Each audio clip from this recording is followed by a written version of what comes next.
Hi everyone, this is Mr. Neel Raithatha, also known as the Wax Whisperer. Thank you for tuning in to my latest video. So for a patient who attended with bilateral fully occluding hard earwax and keratin, I would say in the left ear, so this is the patient's left ear, he was also suffering from keratosis obturans, which I'll discuss and describe in more detail as the video goes on. So just starting off with the left ear, and I initially inserted a Zollner suction probe, but the surface of the wax was just too hard. It wasn't going to microsuction, so I immediately then reverted to a St. Bart's ear hook, and I'm trying to chisel this hardened wax and dead skin at the entrance of the ear. So we know we're at the entrance because we can see all the cilia.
So when we go this deep in the ear, I always prefer to use microsuction because, again, we just want to avoid making contact with the bony part of the ear canal.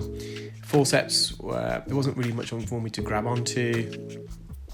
Also forceps with keratosis obturans, you can get keratosis obturans that's really solid. The skin, the keratin, it's really hard. This is a bit softer. When it's solid and you grab onto it, it can sometimes come out in a big plug. But when it's a bit softer, the skin like this, it just, the forceps acts as more scissors really. It just cuts through the dead skin as opposed to pulling it out. You can see we're just manipulating this plug of skin off the canal wall, so we're trying to mobilise it. So we're just at the roof of the ear canal here, bringing it slowly forwards out of the isthmus, the narrowing in the ear canal. I'm trying to roll it like a ball almost.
So we advise the patient to attend on a yearly basis, particularly for the left side, because I do feel there's a bit of, it's albeit grade 1 keratosis obturans, but there was a plug of dead skin forming there.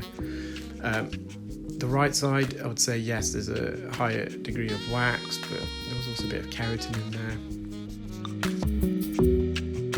So this plug of wax has coated the canal wall.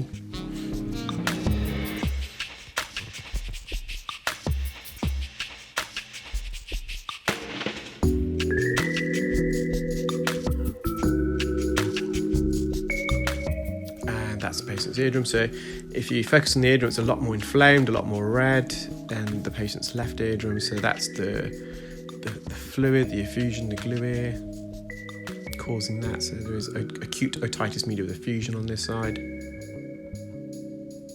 there's a bit of an attic retraction there as well. So at the top part of the eardrum, where the eardrum's a bit weaker, the eardrum's been sucked in because the eustachian tube is blocked. We can see the incus there as well, also known as the anvil, the second of the 3 bones.